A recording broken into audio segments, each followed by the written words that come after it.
Welcome to this explainer. Okay, I want you to picture this for a second. Imagine a wealthy, highly connected political insider embedded right in the middle of a notoriously corrupt royal court. Now imagine that very same person just voluntarily walking away from all that total comfort, all that material stability, to help bankroll a controversial itinerant rabbi. I mean, it sounds exactly like a Hollywood movie script, right? But the crazy thing is, it's actual history. Today, we're unpacking a story that gives us a mind-blowing look at what happens when high society privilege collides with a grassroots faith movement in the first century. So let's just start with the most basic question. Who exactly was Joanna?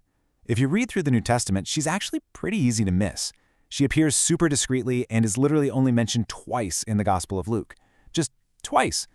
But here's the thing. The life of this specific biblical figure carried enormous historical, political, and spiritual weight.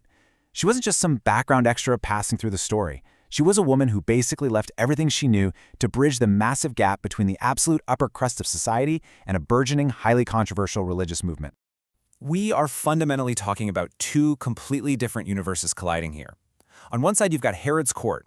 Herod Antipas ruled Galilee, backed by Roman muscle, and his world was all about limestone palaces, massive wealth, political maneuvering, and hard power. And then on the flip side, you have Jesus' followers. We're talking dusty Galilean roads, chaotic local markets, marginalized folks, fishermen, and a wandering lifestyle with literally zero fixed address.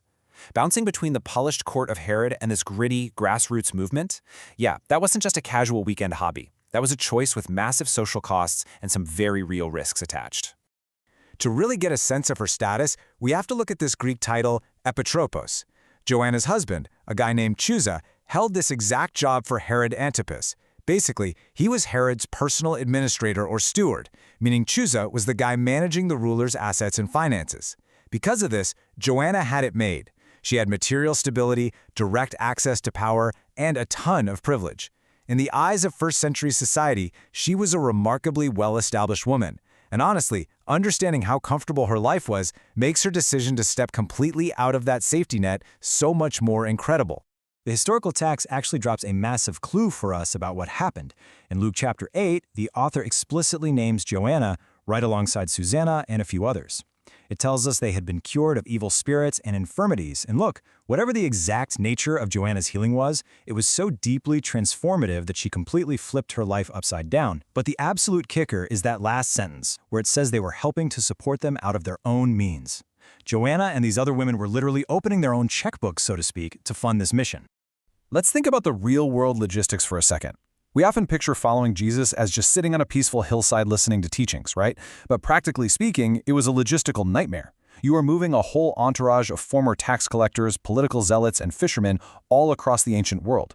They had concrete daily needs. We're talking food to keep everyone fed, safe lodging to sleep in away from home, and resources to actually travel from city to city. Someone had to foot the bill for all of that. And it took serious financial backing from insiders like Joanna, who had access to real wealth. We absolutely have to pause and soak in the historical context here, because this is huge. In first-century Jewish society, a woman's role was strictly defined. It was almost entirely confined to the home and the local synagogue, focusing on family, raising kids, and domestic religious duties. So, for a group of women to actively travel from town to town as part of a wandering religious group, that was culturally revolutionary. By stepping up and laying down the financial foundation for this movement, Joanna and the others were participating in a way that their culture totally did not expect, and honestly, didn't really encourage either. When you trace her footsteps through the narrative, it builds this beautiful picture of quiet perseverance.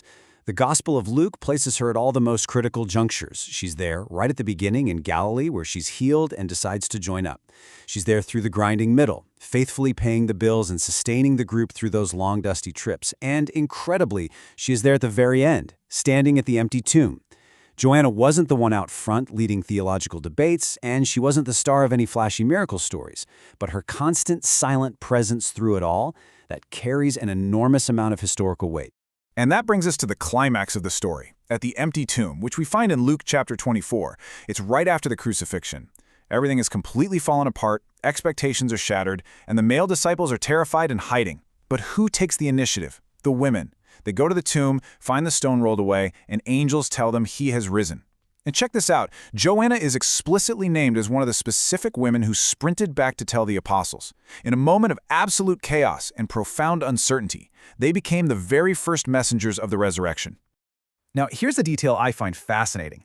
The apostles initially dismissed the women's words as empty talk. They didn't believe them. But historically speaking, that little detail makes the text even more remarkable. See, back in the first century, a woman's testimony carried almost zero legal weight. Nobody would invent a story relying on female witnesses if they wanted to be taken seriously.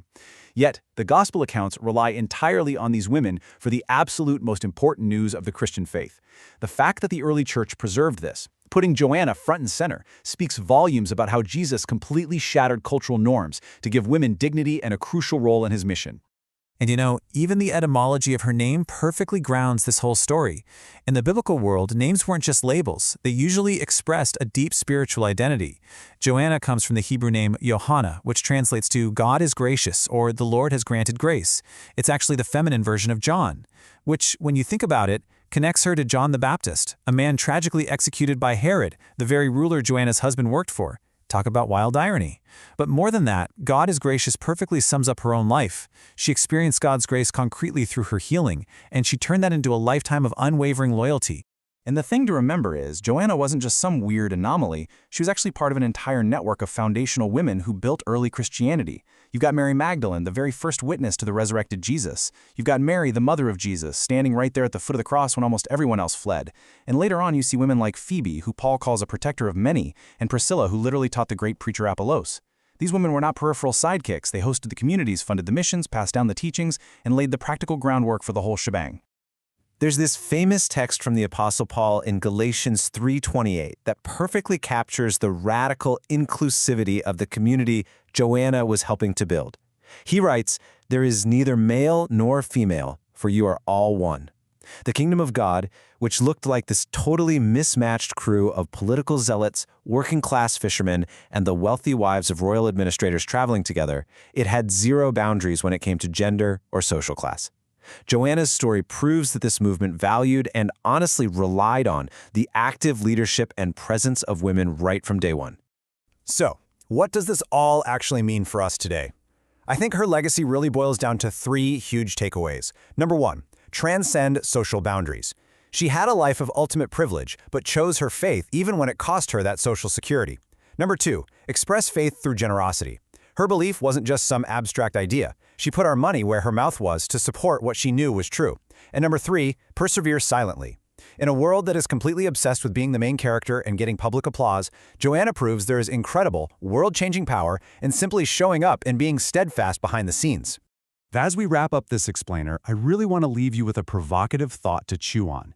We've just seen how a royal insider leveraged her immense privilege, her wealth, and her quiet perseverance to literally shape the course of history from the shadows. Looking at her timeless example, we have to turn the mirror on ourselves. How are you going to use what you've been given? Your time, your unique skills, your resources, your influence? How will you use all of that to stand firmly by your own convictions? Thanks so much for learning with me today, and keep exploring.